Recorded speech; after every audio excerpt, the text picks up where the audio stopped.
Welcome to The Explainer.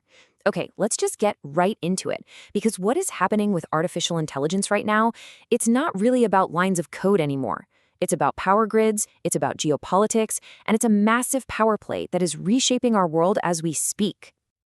And to really get a handle on this, you gotta listen to what Nvidia's CEO Jensen Huang is saying. We're in a totally new era. It used to be that AI was about finding information. Now, it's about creating it. And doing that on a global scale requires this whole new thing, AI factories.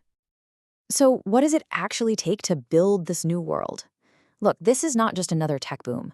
We are literally watching a foundational economic shift, a new industrial revolution that's happening faster than anything we have ever seen before. And get this, the scale is just staggering. We're talking over $1 trillion needed just for the global AI infrastructure. And this isn't some speculative bubble, This is a race to meet real, overwhelming demand. A demand so high that companies are selling out server capacity before the data centers are even finished being built. And this, right here, nails the new reality. For decades, the tech race was all about data, how many gigabytes or terabytes you could store. But now, the game has completely changed. The new unit of competition is raw power. We are talking about gigawatts, the actual electricity needed to keep these giant AI factories running 24/7.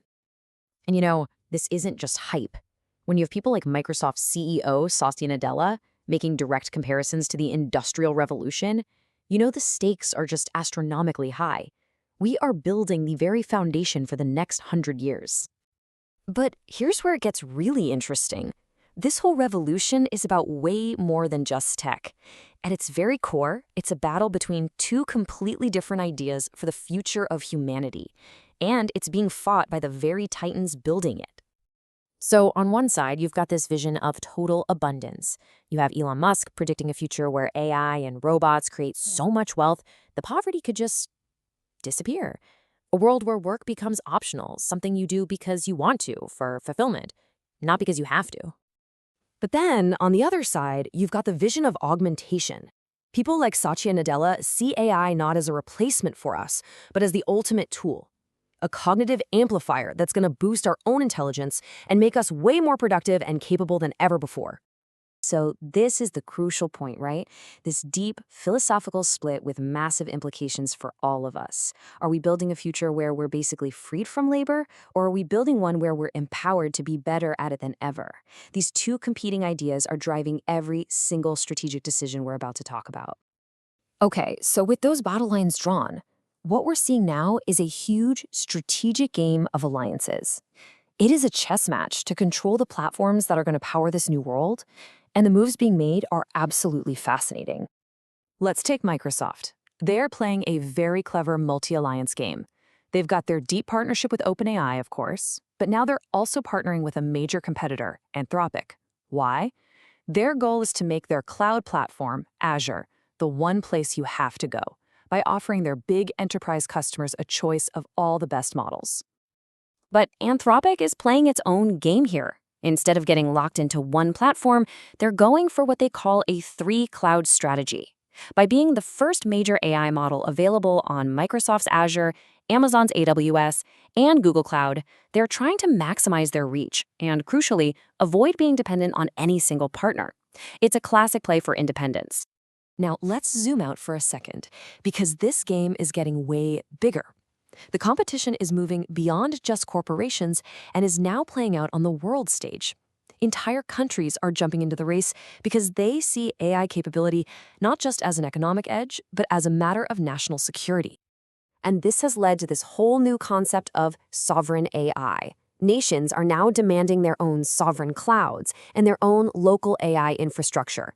They want to make sure their data is secure and that their future doesn't depend on a handful of foreign tech giants. Suddenly, geopolitics and trust are at the very center of the AI puzzle. And want a perfect example of this? Look no further than the partnership between Elon Musk's xAI and Saudi Arabia. They're using sovereign wealth to build a monstrous 500 megawatts AI supercomputer. See? We're right back to measuring power in megawatts, only now it's nations wielding it. So, just to recap, we've got competing visions for humanity, we've got shifting corporate alliances, and we've got massive geopolitical moves. But You know, in the middle of all this chaos, there is one company that sits at the absolute center of everything, quietly enabling every single player on the board. It really just begs one simple question. In this global race, with all these different sides competing against each other, who's selling the picks and shovels in this new gold rush? Who is building the engines for all of these AI factories? Well, the answer, of course, is Nvidia. And this just lays it all out, doesn't it? It doesn't matter if you're the Microsoft and Anthropic alliance trying to win over the enterprise, or if you're the XAI and Saudi Arabia partnership building sovereign AI. At the end of the day, you're both running on the exact same critical hardware, NVIDIA's specialized GPUs. This basically makes NVIDIA the neutral, indispensable arms dealer of the entire AI revolution. They're not picking a side in the philosophical war or the geopolitical one. Nope.